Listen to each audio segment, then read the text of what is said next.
This week on the Organized Life podcast. It. But knowing something on a conceptual level and actually doing it, there's a huge gap there, the knowing and doing gap, right? And so many of us struggle with it. I can tell you how many books that I used to read where I'm like, oh, that's great. I'm going to incorporate that into my life. But I didn't do it. I was like, why aren't I doing it? It's a great idea. It makes so much sense. So part of the reason is one, it's easy to think, it's easier to think about it than do it. Also, people struggle to do it consistently. So even if they know what to do, they struggle to do things consistently. They'll start something, they'll feel that quick hit of motivation. It might last a few weeks, and then they just fall back into their own patterns, their old Yep. patterns and their old habits. It's not because they don't want the change, but they don't actually know how to get from here to there in a consistent way. So part Yeah. one, they don't know how to get from here to there. Part two, they don't know how to do it consistently.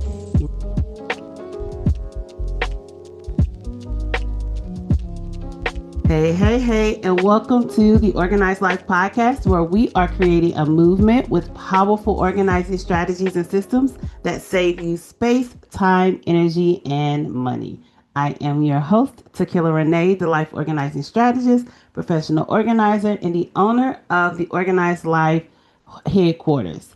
Thank you so much for joining us. It's been so exciting to have all of these guests on here.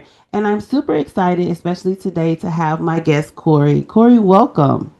Thanks. Thanks for having me. Yeah, it's super exciting to have this conversation. We are talking about our mental gym. That's what Cory specializes in. And so, Cory, would you do us a favor for all the people that have never heard about you and would love to get to know a little bit more about you? Could you tell the Organized Life listeners a little bit more about you? Sure, yeah. So first, I'm a dad of two boys, 10 and 7 years old. I love being a dad, very much into the hockey life right now, Yeah. with my boys loving hockey. Husband, and founder of Lyceum. Lyceum is a mental gym for leaders and high performers. So the same way that someone would go to a gym for their body and take care of their physical fitness, you come to a mental gym to prioritize your mental fitness. We work on a number of things here. One is taking an entirely proactive approach to mental well-being. So certainly not reactive or crisis support, but really moving people from good to great so they can show up at their best, especially under pressure, lead at their Mm. best, perform at their best, not just when it's easy, but also when it's hard, when work and life get hard, which is really is the nature of being a leader, a high performer, right? You got a lot on your plate, you got a lot of things going on. Mm-hmm, You mm-hmm. really do want to perform at that higher level, lead at a higher level, show up the way you want to show up, and also feel great doing it. So that's a priority. We also incorporate development that's just authentic, that's real, that's human, that is about who you want to be and how you want to show up, not some cookie cutter corporate leadership training program or anything like that, but making the kind of leaders that people want to follow and that people feel good about being.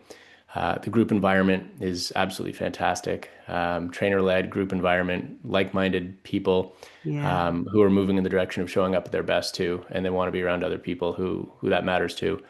And the consistency of what we do, just fantastic. 1 hour a week, work out your mind, get your workout in, show up at your best, do it Mm. consistently. Mm-hmm. So yeah, that's what we're all about.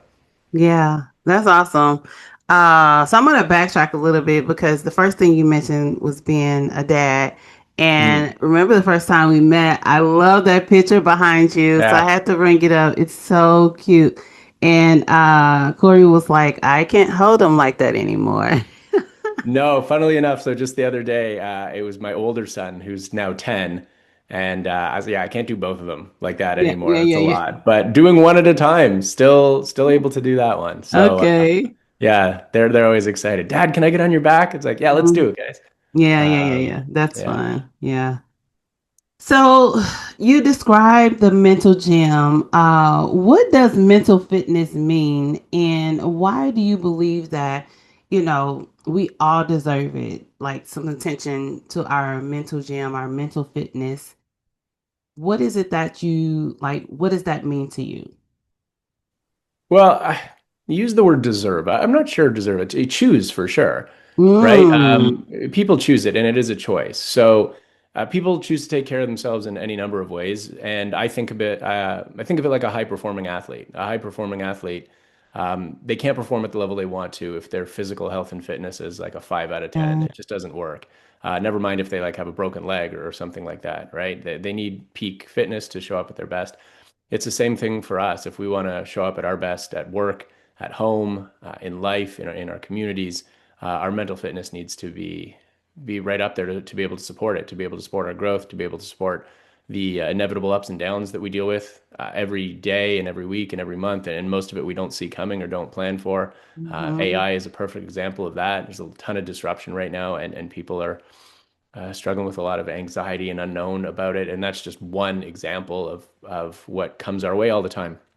And so if you're not equipped to show up at your best, regardless of what's happening, not, well, I can show up and feel good on the good days, but what about when things aren't going exactly according to plan? Well, that really doesn't work, does it? So we need to make sure that we're equipped to be showing up that way consistently, not just when it's easy, especially when it's hard, especially when work and life get hard, when it's stressful, when you're under pressure. Can you keep showing up that way? And continually improve what your best is. So not just like a static best, but your personal best, not someone else's best, your personal best. Can we continually improve what that is? So really, this is taking care of your mind in a proactive way. It's making sure that your mental health and well-being is a priority, not some back burner thing that you only address when something really bad happens or crisis hits. If you think about it on a scale from 1 to 10, most people on average with their mental well-being is just around a 5 or a 6, like pretty Hmm. pretty kind of middle of the pack, and oftentimes lower than that with everything going on and everything people have on Yes. their plates right now. Um, but the question is, do we tread water at that? Do we wait until we drop down to a 3, a 2, a 1 and address it then? Or do we make sure we move up that scale to that 8, 9, 10 so we can keep showing up the way we want to show up? So that's how we think about mental fitness. Really no different from the way an athlete would think about their physical fitness. Yeah, well, my boys were athletes, still are, semi, but one of the biggest things that the conversations that we had is you have to be mentally ready before the game. Oh, yeah. You can't go into the game not mentally ready because it shows up on the field and on the court. And so I'm hearing you say these things, and it's like we had a little ritual that we did before games, to help us, help them get, excited, get amped, be Mm. motivated, before the games. And so, I just think, yes, you want to be physically ready, but if you're an athlete, you gotta be more mentally, It's true. because I use the physical analogy because we think of athletes that way, but you're yeah, absolutely right. Sport is very much a mental game. it's very Um, much, yeah, yeah. And I love what you're saying about mentally prepping your boys for that. We do the same thing. It's not just about what happens before the game, though. It's also what's happening during the game, what happens after the game, what happens yeah, in between the games. yeah, Um, for people in life, it's not just like you're performing or you're on for an hour. You show up at work and you're leading a team or you're performing at work. That's your whole day. And then you come home and you've got kids to take care of, or your you're partner, leading a team, your family dynamic, all of that. You're trying to take care of yourself. You're trying to show up for all these people yeah, who count on you. And it's just nonstop, right? If it were only an hour, that would be, like that one, you play 2 games a week or something like that. That would yeah, be yeah, yeah, a lot yeah, easier to handle. But this is like 24/7, yes. 365 for so many of us. Mm-hmm. Yeah, so before we talked about the how personal this is to you and Mm. the mental, so can you share a little bit about your story and your mother's struggle with mental illness and how it influenced your decision to proactively invest in your own mental well-being, and I don't know, maybe it caused you to start this business. Yeah, inevitably it did. It actually started a little bit before I knew my mom was struggling with her Okay. mental illness. It's that feeling. Do you remember, probably at a pretty young age, but you recognized that you had some sort of potential, even if you didn't know what that potential was, but you had that feeling like, I've got more in me. There's another level I want to reach. I just don't know how to do it. Like, how do you get Yeah. from here to there? Yeah. And for a lot of people, that feeling just stays with them for their whole lives. It's like they're operating at a 7 instead of their 10, but Mhm. they know they're capable of 10. They just don't know how to get there. Yep. So that was a big theme in my life early on, and recognizing that school doesn't close the gap between 7 and 10. You hope it does, but it doesn't, unfortunately. Right. So many people are left operating at that high level, 7, even 8, but not 10, and it eats at them, and they feel it, and I know it well. I was there too. I work with just hundreds and hundreds of leaders and high performers who know that gap all too well. Um, And so I felt that gap early, and I knew I needed a way to close it. I knew that I would regret it if I didn't, if I just kind of went through my life Mm-hmm. wondering about what 10 was like instead of 7. Um, so that was very present for me. So when my mom, when her struggles with mental illness became evident, so I was now in my teenage years, kind of later teenage years, where it really started to present itself. This Yeah. was new to me. I mean, this was, 30 years ago, even more, and people didn't talk about mental health then. Even now, it's funny when you talk about mental health, people are really talking about illness, not health, which is Right. strange to me, right? Because if you were to talk about physical health, people think about somebody who's like healthy, strong, fit, aging Yeah. well, feeling good. Yeah. You say mental health, you think about someone who's depressed or burnt out or something like that. So Yep. we really got to change that narrative. But at the time, certainly there was a big stigma around it. I Mm-hmm. mean, there still is, unfortunately, but at least we're moving in a positive direction here. Yeah. But so my mom didn't talk about it. She really tried to hide it, especially from us, from her kids. And I get that, right? That's a very parent thing to do to protect your Right. kids, right? Yes. Um, so I really didn't know how bad it was or how much trouble she was in until one day I get a phone call that she tried to take her life. She tried to end her own life, Mm. and it rocked me. I was really caught off guard. Um, How old were you? I would have been around 19 at the time. Okay. Um, Mm. and a short while later, maybe 20 when that happened. I don't remember 19 or 20, but a short while later, it happened again. I got another call. Mom tried to do it again. And there's this feeling of almost like helplessness or powerlessness in Mm-hmm. that you're Mm-hmm. watching somebody that you love so much. And my mom was an absolutely fantastic mom growing up. She Yeah. really was. And that is not lost on me for a minute. And then to see her change so much and to be in this place where she's so depressed and so low and there's nothing you can do to help her, Yeah. um, it is it's a really difficult feeling to feel Mm-hmm. like that's out of your control. And I was 21 years old. My mom went through with it. She went through with Mm. it, and there's nothing that prepares you for that. No. There's nothing that there's no handbook, at least that I'm aware of. Um, and life just throws things at you sometimes, and Yeah. you got to deal with it. It was devastating. It was absolutely devastating, as it Mm. is when anybody loses somebody who's close to them, who they love so much, and who, unfortunately, in such a tragic way. Yeah. But one of the things about all that was so evident to me was how scared I was that her condition could be genetic, Mm. and How that many what if siblings do you have? I have one brother, Okay. one younger brother, um, and a stepbrother and a stepsister, but that was kind of later on. But yeah, at the time, that's something that I was like, to see the way that she was, and then to see how it ended, Yeah. to picture myself potentially in that situation was Yeah. terrifying. Yeah. And is that in my control? I had to ask myself that question. Well, Yes. I wasn't going to just cross my fingers and hope for the best. That was no strategy. And I wasn't going to wait for something bad to happen and then try to deal with it then and try to react to it. I mean, that's no strategy either, right? Yeah. And still here's this 10 version of myself that I want to become. Well, there's no Yes. way that's going to happen if I can't figure this part out, right? That's right. So Yeah. at the time, I was a psychology major, and I was already, so I guess kind of already interested in that world and paying attention to it. Uh-huh. Uh-huh. And so rather than crossing my fingers, rather than being reactive, I decided to be proactive. Just get out ahead of it. Just get mentally healthy and fit. Train my Yeah. mind. Train the way that I think, make decisions, behave. And I wasn't doing it in this way that felt like difficult or time consuming or anything like that. It was really this organic process of connecting dots and a little bit at a time, really rewiring and upgrading how I think, how I make decisions, how I behave, and just recognizing and watching all of these dots connect, this real compounding effect of manageable improvements, all Yeah. manageable improvements, but watching this compounding effect happen. And so what happened was what started out as prevention really evolved into this way to help close that gap between my 7 and my 10. They became one thing, and I just kept moving forward with that, just kept developing that, moving forward with that.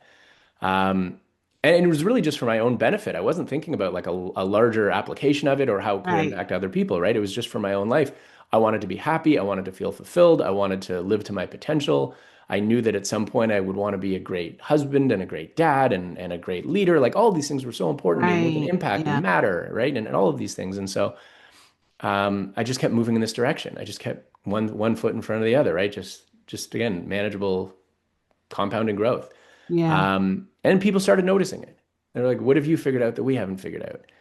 I remember particularly in a previous work life, I was in the restaurant and bar business, Okay. and I own this bar, and it was a great place. I love the people that I work with. I love my customers, all that. But it was a very high stress, long hours kind of environment.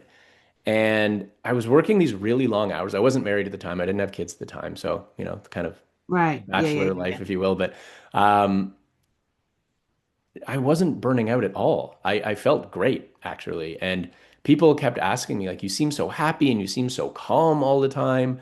And I was really excelling as a leader, not because I knew the ins and outs of that business well, but I knew people. I could bring out the best in people and teams and really take care of myself. So I was able to just keep showing up the way I wanted to and keep elevating and improving the way I was showing up. So people were really starting to take notice. What have you figured out here? How are you feeling so good? How are you so happy? How do your relationships keep improving? How does business Mm-hmm. keep excelling and growing and growing and growing? Um, and eventually I just recognized that I had been developing this for years and years and years. Yeah. And then I had some people who were in my ear just saying, you need to be sharing this with other people. Yeah. But it really wasn't until my first son was born um, that I felt this sense of like responsibility to contribute to the world being a better place for him to grow up in. And that Mm. was something that I remember so clearly in the delivery room, like seconds after he kind of came into this world, this feeling like I want the world to be a better place. I need to contribute to that. I can't Yeah. just tell other people to do it, right? And so I knew that I had something here. Um, and that's really got me started on my work. And I would say actually there's something that I didn't mention before, but is equally as important to my mother's situation was my father's situation. So around the same Mm. time that my mom passed away, my parents weren't together at this point in life, but still, I think he probably just took it really hard, understandably, Yeah. and began a downward spiral of drug and alcohol addiction. And people deal with pain and loss in different ways and process difficult situations in different ways. And there's no judgment at all about that. But it did send this. Well, I mean, my dad was my guy. I mean, my whole first half of Mm. my life, he was the best guy to me, and he's the guy that I looked up Yeah. to, and he's the guy that was always there for me. And then the last 20 years of my life have just been a very different story there.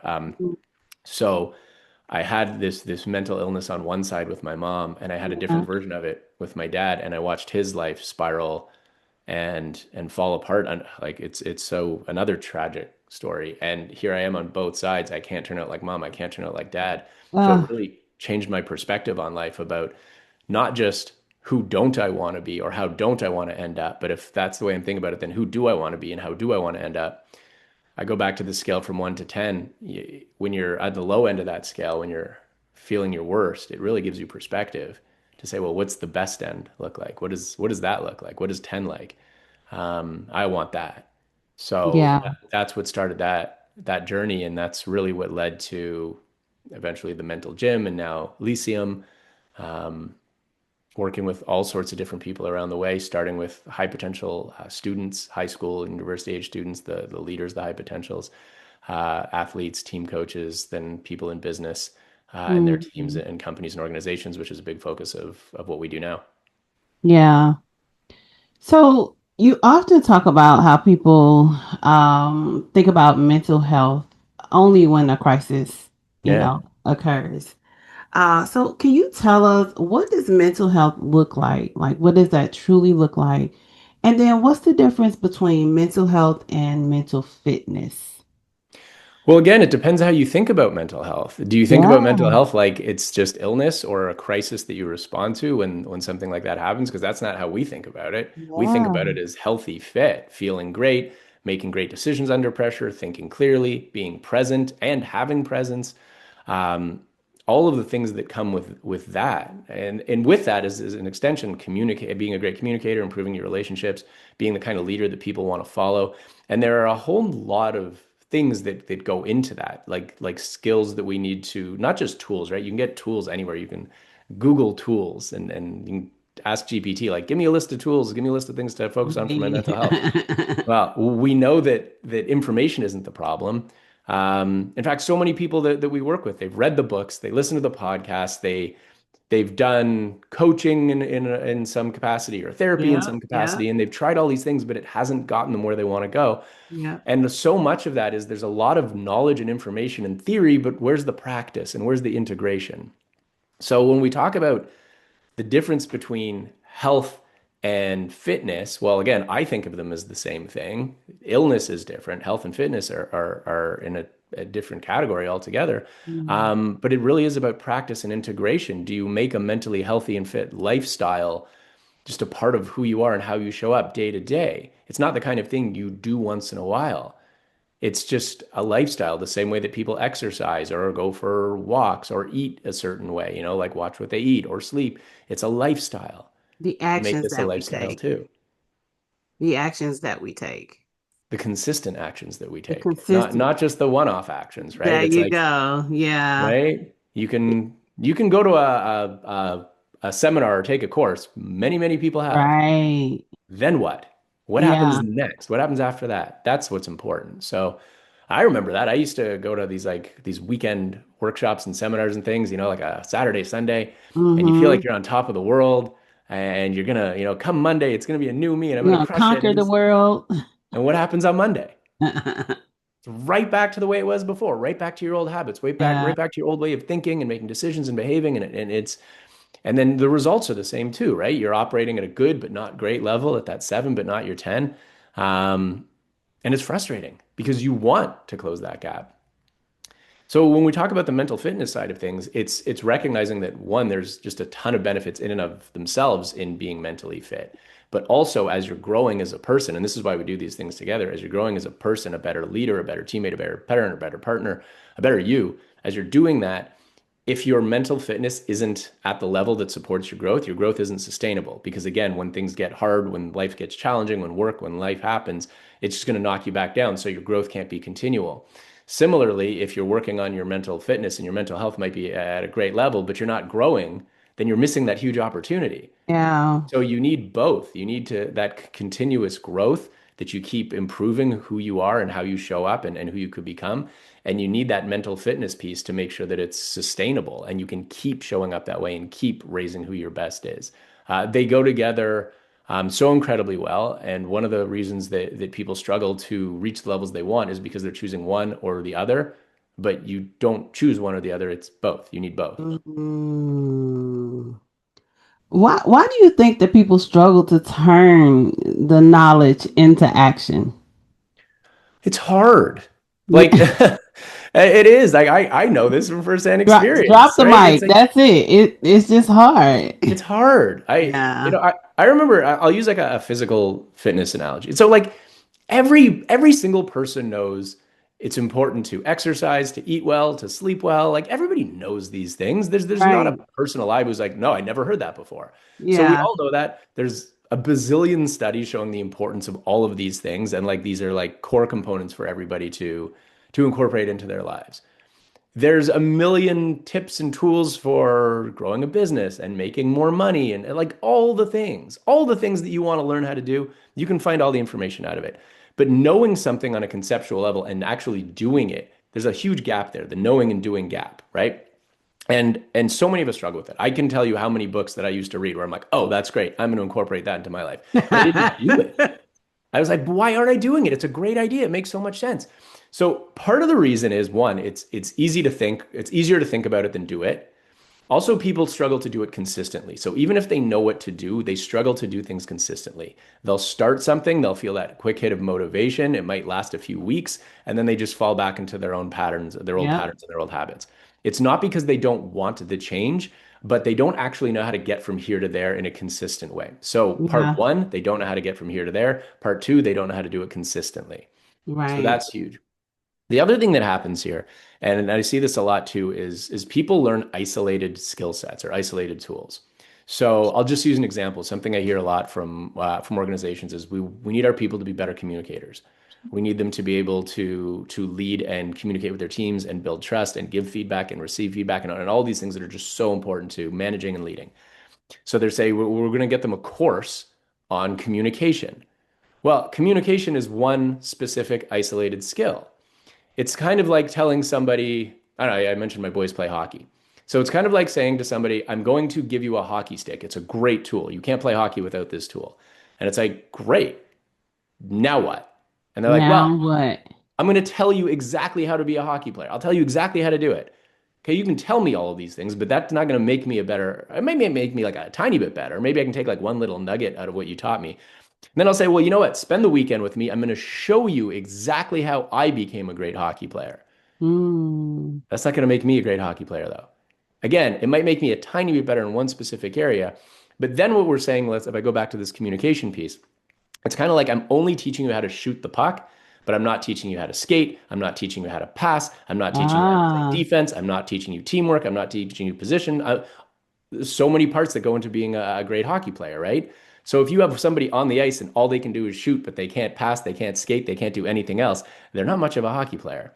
And then No. what happens is under pressure, so you can teach them these communication skills, or sorry, the communication tools, because they haven't actually built the skills around it, because that happens with practicing and Time. repetition. You need the Yeah. reps to turn the tools into skills and the skills into habits.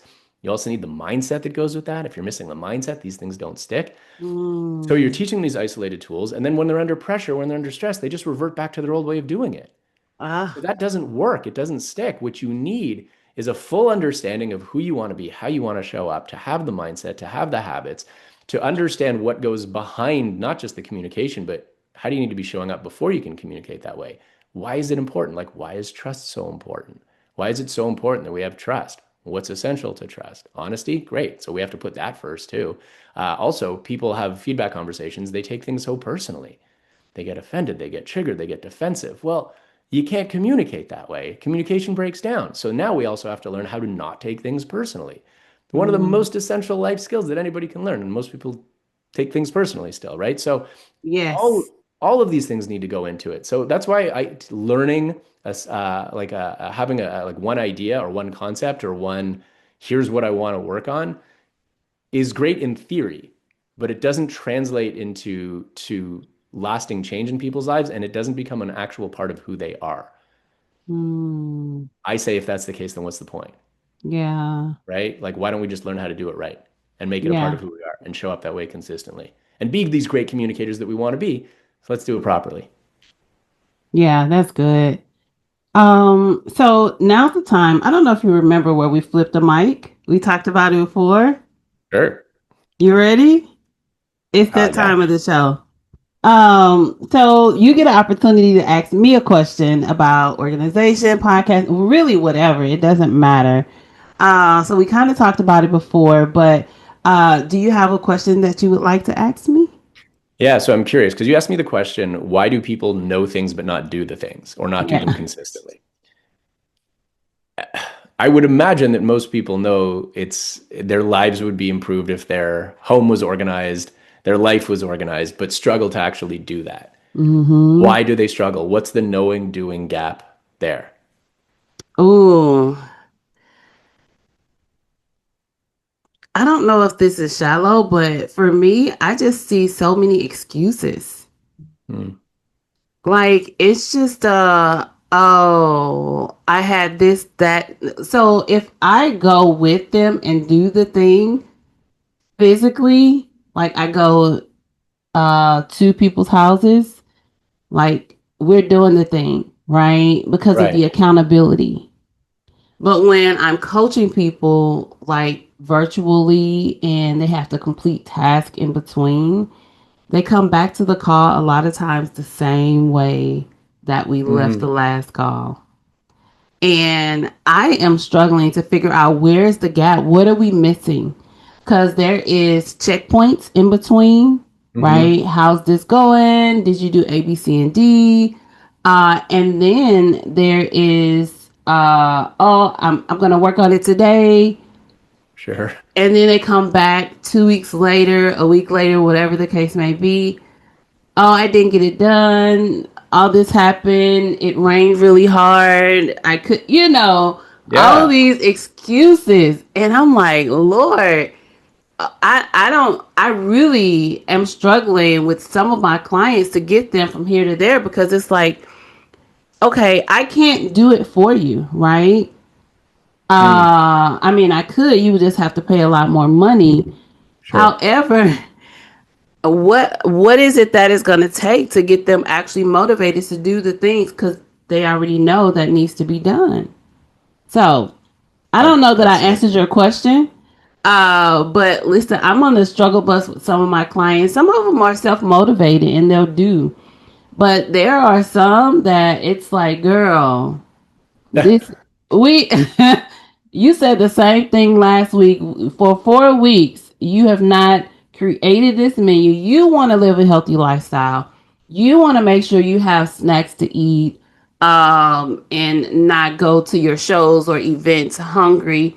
So you got to plan your meal. So, Cory, I don't know. Help me out. Can I offer? Yes. Yeah. All right. So you're talking about organizing parts of your life, organizing your home, organizing your snacks. It's really the same thing with anything that we just talked about. Anything that somebody says, yes, I want to be like that. I want to do that thing, but then why don't they actually do it? So one of the things that we talk about in Lyceum is people love to start making decisions with what they want and then how they want to do it. But that doesn't really get you anywhere because we fall into the same pattern.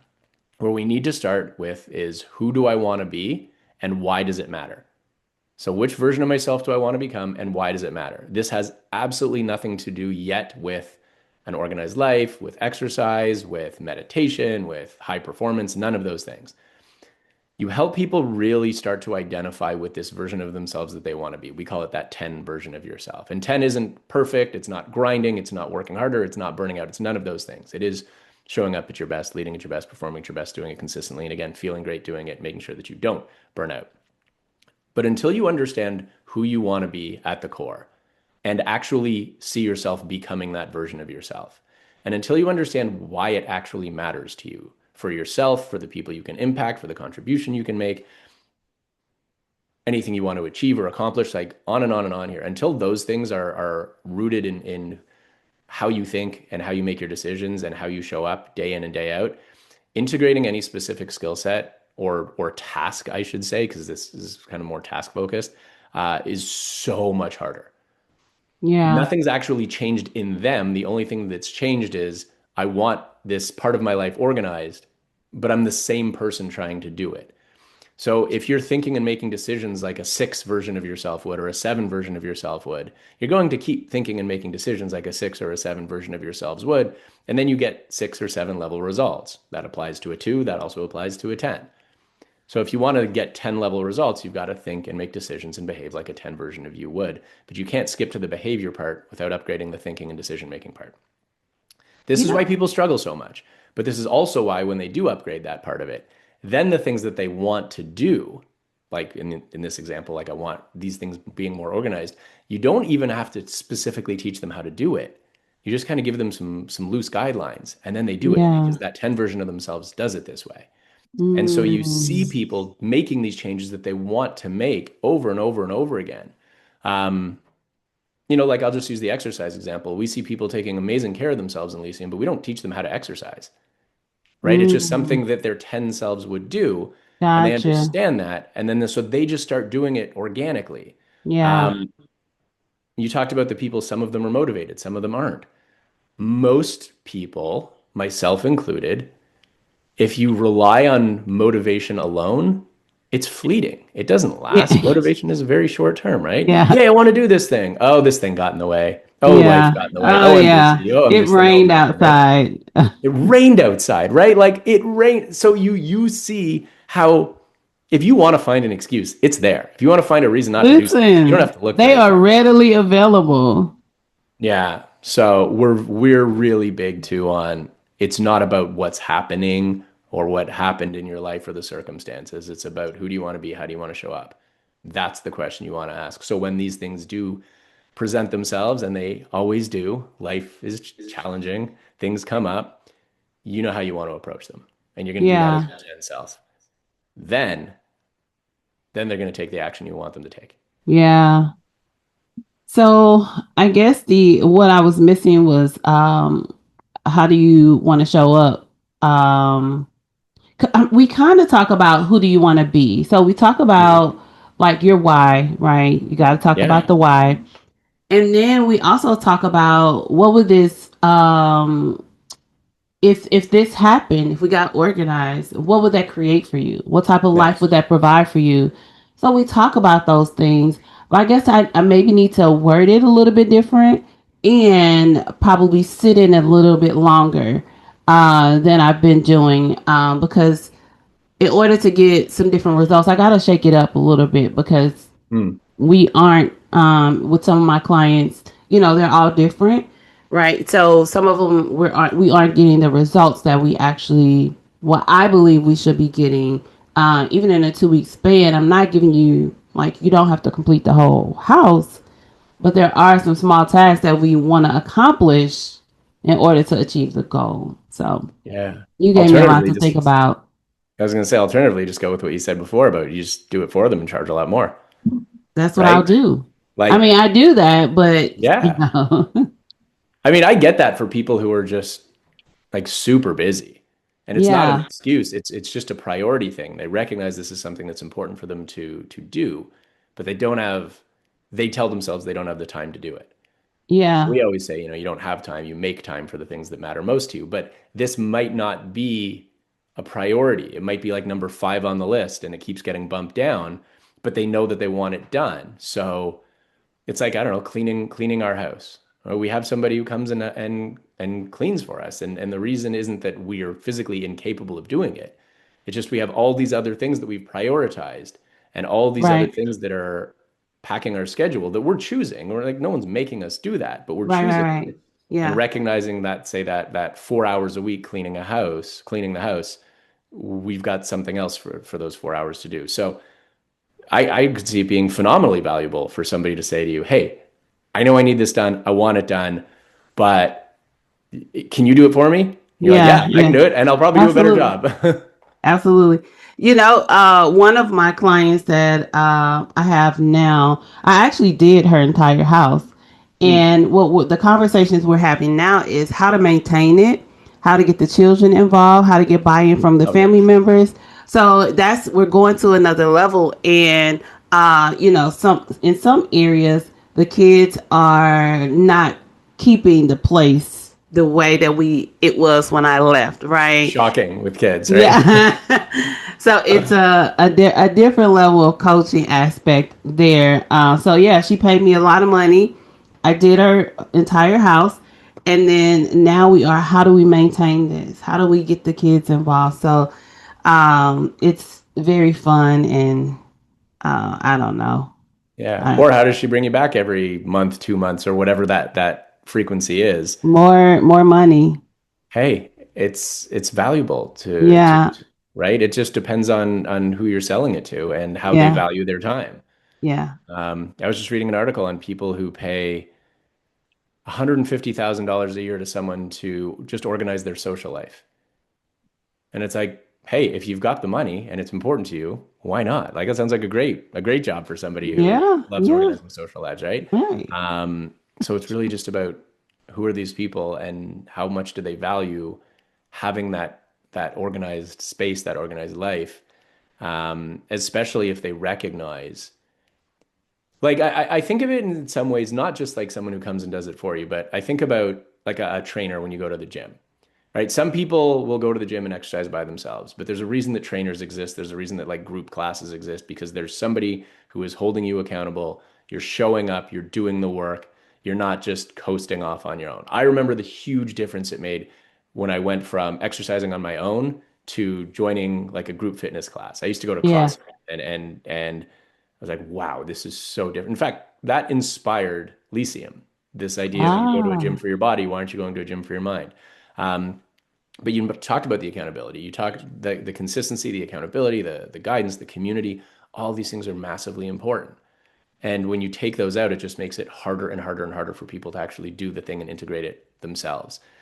So for some people, maybe it is do the thing. When you talk about physical exercise, and again, I'll just keep coming back to it because it's such a thing that people Yeah. understand. No one can do it for you, but they can certainly help you do it and do it the way you want to do it and be consistent about it. And if you're someone like most of us who really benefit from that kind of structure, the accountability, the guidance, and those sorts of things, then make sure you put yourself in a position that you get those things rather than just saying, well, it's not important, I'm not going to do it. Right? Yeah. Because that's not an option. So, Yeah. um, in many ways, that's what Lyceum's about, right? Yeah. It's just really hard to do these things on your own and do them consistently and make sure you stay with it. Mm-hmm. Mm-hmm. So come for the guidance, come for the accountability, come for the consistency of it. That 1 hour a week, it's in your schedule, it's in your routine. Come for the community and come for the consistent growth. So you're showing up the way you want to show up day in and day Yeah. out. And if you don't, it just makes it a whole lot harder to do it. Yeah. And you keep starting over.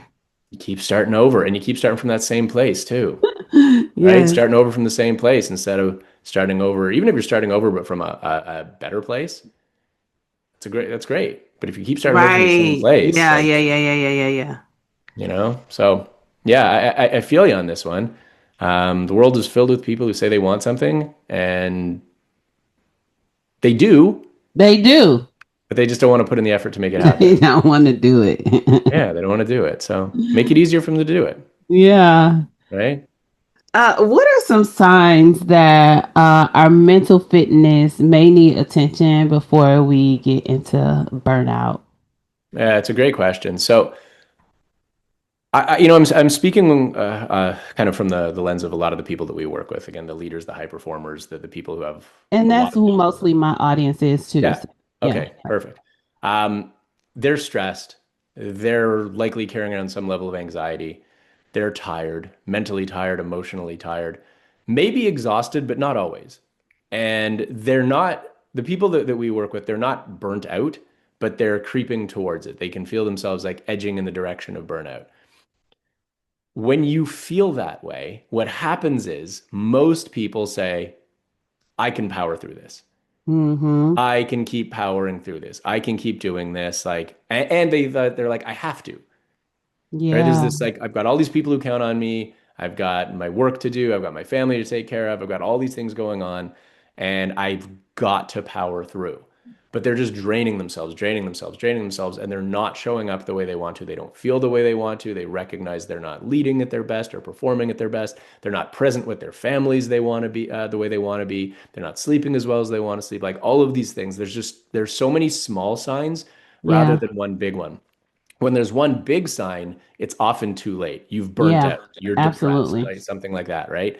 And so we got to make sure that we're not just waiting for that big sign or that crisis to hit, but really paying attention to. And look, this isn't for everybody. The 7 to 10 gap isn't for everybody because first of all, most people aren't operating at a 7 or an 8. Most people are operating around a 5, maybe a 6, and a lot of Yep. people lower than Yep. that. So if you're at a 3, you're probably just hoping to get to a 4. But when you're 7, Mm, 8, that 10 is very appealing to you. So it's recognizing that I'm not showing up this way. I'm not feeling this way. There's a gap here, and you notice the gap, and people notice it differently. I'm not having conversations the way I want to. I'm avoiding situations.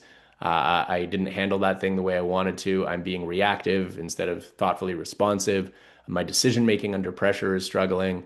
I'm not thinking clearly. I don't feel calm. I don't feel present. Instead, I feel frazzled, stressed, that sort of thing. And mhm. any number of these things, and it's rarely just one of them, it's usually a Right. combination of them. Start paying attention to them. Start noticing that my relationships aren't what I want them to be. My team isn't responding the way I really want them to, or I just feel like I'm pushing too hard, or and I'm always pushing too hard. It doesn't need to feel that way. It really doesn't. There's a better way, and it's Hmm. certainly not sacrificing performance. It's performing at a higher level and feeling a whole lot better doing it with often what takes less effort than performing at a lower level with more effort Yeah. before. But it is paying attention to those things and also not just saying, well, that's the way it is.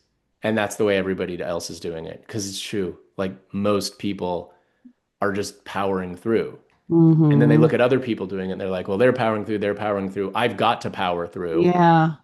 And so they keep doing it. Well, there's a whole lot of signs baked into that. And I will say this too. It doesn't mean that everybody who's edging towards burnout is going to end up in full burnout. It Yeah. certainly happens to a lot of people, but it doesn't mean Yeah. everyone's going to.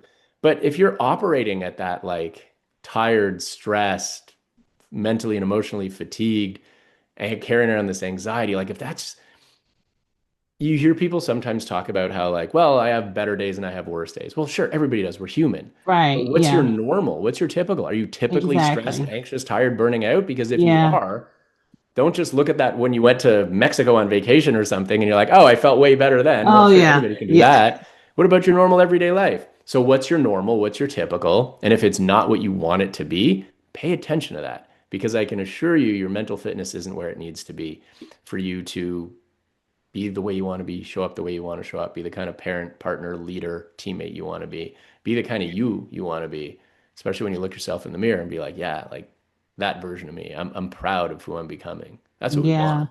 Yeah. Yeah. So yeah, pay attention to those things. It's a great question. In our culture, it really does praise us for pushing through, right? Yeah. And not getting the help that we need or the rest that we need, like powering through or um, uh, just really doing the most, at any given time, right? Without Mm. stopping to check in with yourself, Yeah. right? So culture praises that. It's silly, but it is what it is. Yeah. So one of the signs I didn't just mention, which I can't believe I missed, was how happy you feel, or do you feel fulfilled? A lot of people who feel unfulfilled, right? And just not necessarily miserable, but not as happy as they want to be or feel like they should be. Super important sign to pay attention to that one. So now you're looking at all these people who are powering through, and society tells you that you've got to power through, and also this is what success looks like. So we've kind of been taught this narrow definition of success. The more money you make, the more impressive your Mm-hmm. job title is, the more status you have, the more social media followers you have. This is what success looks like. And so we've all been kind of trained to think, well, that's what it means to be successful. And so I need to aspire to that type of success or that Yeah. definition of success. We learn that at a very early age, right? You get your first report card in school. This is what you're learning. And then, so I was fortunate when my mom did pass, it changed my perspective on all of this. And I started paying attention to why people are happy and why other people aren't happy. And what I Oh. noticed was just because somebody was successful, and I'm talking about people in my life that I knew, I was really starting to study these people.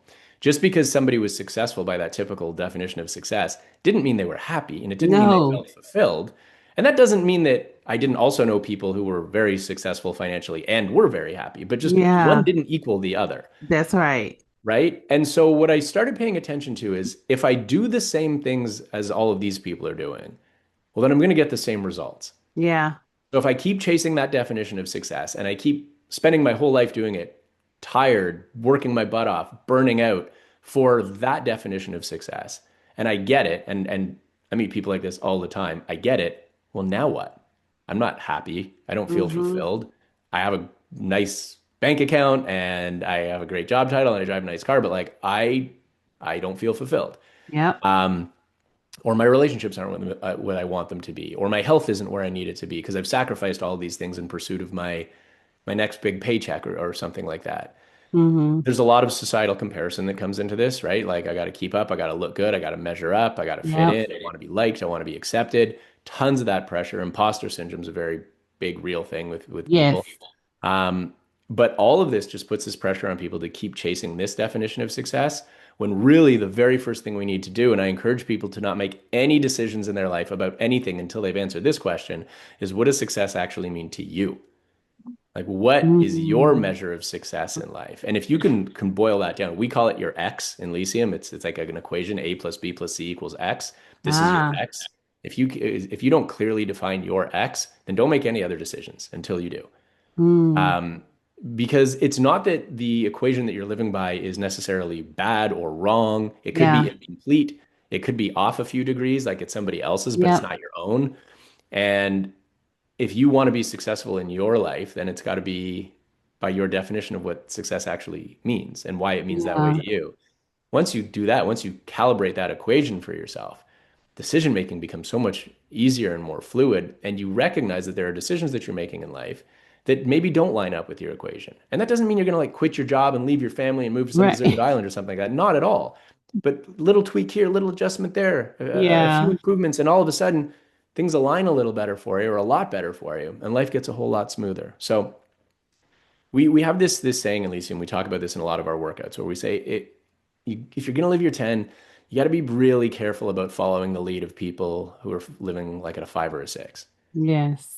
And on the outside, they might look like they're living that 8, 9, 10. Especially on social media. They post about it. Everything looks great all the Yeah. time. The highlight reels. The highlight reel. And then you compare their highlight reel to your real life, your 24, their the best half second of their day to the full 24 hours of your day, right? So what do? What's wrong with me? Why can't I be that happy? Why can't I be that successful? We all know the perils of social media. You know, if you're on social media, Mm-hmm. just be very careful about how you use it. It is certainly not a positive thing for your mental health and fitness. Nope. Um, so just recognizing that somebody else's definition of success doesn't need to be your own. Finding your own is one of the most valuable things you can do. Making decisions until you have that means you're just aspiring to somebody else's definition of success. And even if you become successful, it doesn't mean you're going to be happy. And it doesn't Yeah. mean that the journey along the way is one that you particularly enjoy or that the end result is one that you're going to be particularly proud of. Yeah. A lot of regrets that people have in life come down to, I wish I did it my way instead of somebody else's way, Mm-hmm. right? I wish I Mm-hmm. let myself be happy. I wish I didn't live my life based on other people's expectations of me, things like that. And there's a ton of mental and emotional anguish that comes with carrying that around, that weight of carrying that around with you.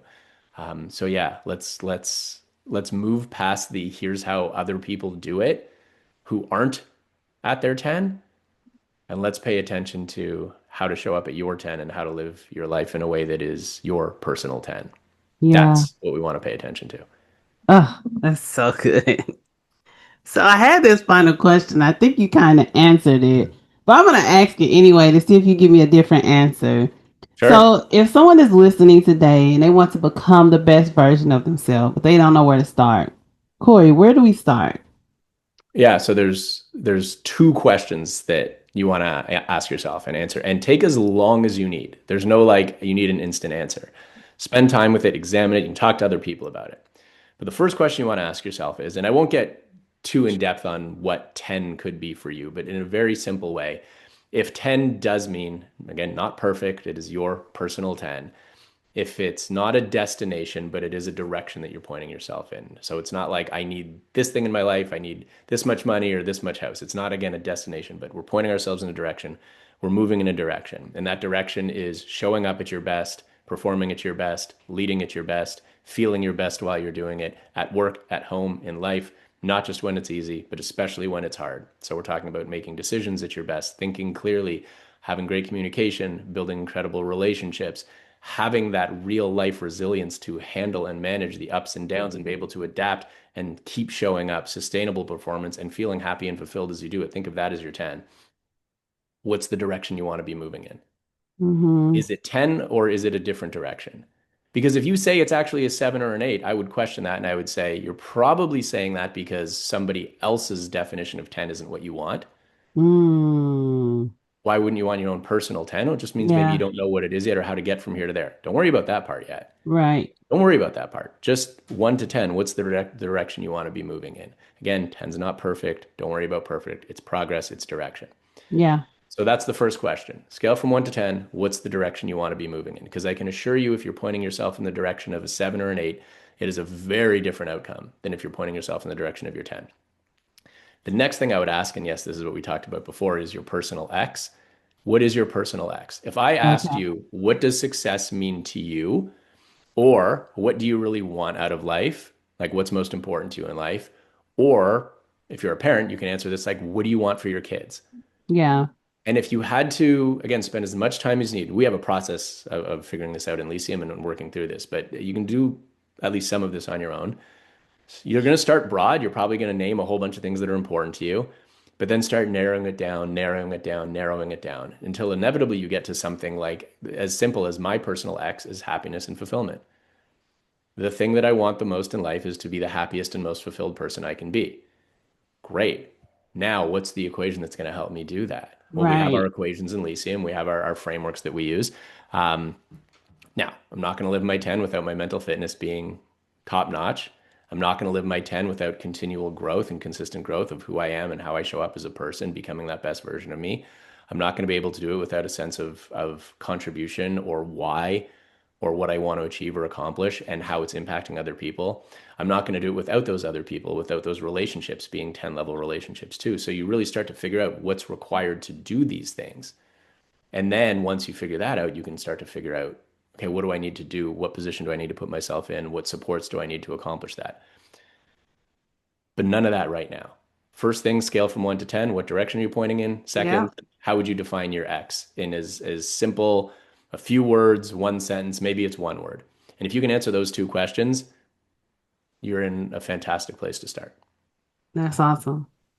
All right, Cory, this has been awesome. I can't wait to watch it because I think I learned a lot. You gave me a lot to learn too.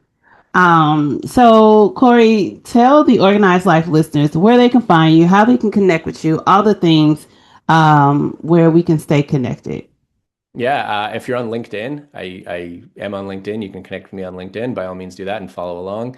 Our website is yourlyceum, yourlyceum.com. There's some good information on there.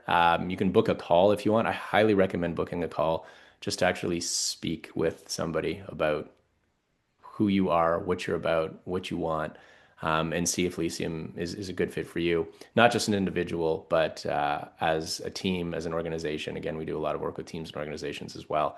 Or if it is for you, then great. That's awesome too. But yeah, I would say those are the two best ways to make it happen and to stay in touch. Awesome. Well, we'll make sure we have all of that information in the show notes, in the description for you guys. And with that being said, thank you so much again, Cory, for being here. I really appreciate it. It was fun and very informative. Yeah, thanks for having me. This was great. Awesome.